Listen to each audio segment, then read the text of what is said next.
tất cả các bạn ở đây. Nói câu gì có thể mọi người ở xa không nghe thấy cũng được. Đi vào gần nghe đi. Thế rồi bây giờ chắc cô dâu về ngại thì chú rể xem cô dâu một nụ hôn đi, được không ạ? Cho một tràng vỗ tay to đi. Vỗ tay hơn, bảo cô hôn đi nhá.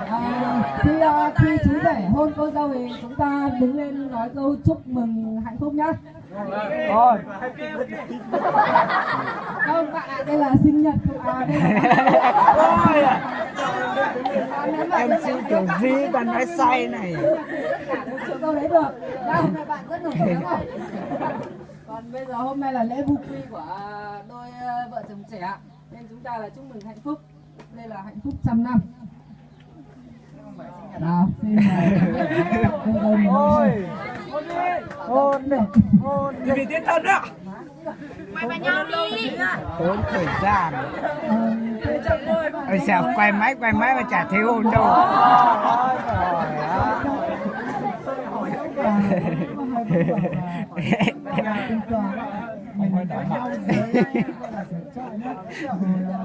Ai là này à? Thôi.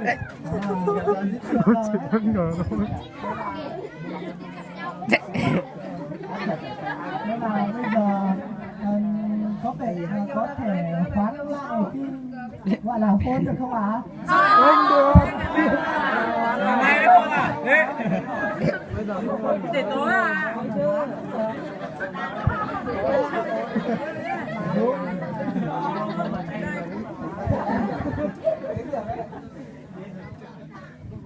Người ta chơi kiểu ban ngày ấy. Nhanh lên bộ nhớ sắp đầy rồi. Anh Trần. Mọi người tất cả các bạn đang rất chú ý hết vào phần sân khấu chính ạ. Hôn xong mà bắn pháo hoa đó cơ mà.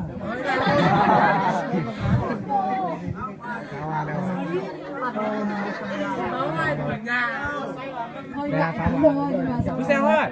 Tao khỏe mạnh. Thế thì xin tất cả 100 pháo tay. Ôi. Em nhầm rồi. Vỗ tay từ nay đến giờ rồi. Hôn lên. Mày vào nhau đã. Ôi. Đừng ngại nhiều. Hôn. Rất là em thích.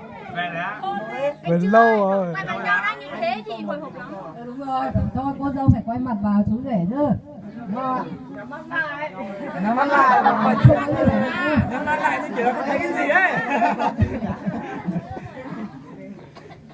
Nào bây giờ đến mà một đến một lại nhá. Đến một nhá.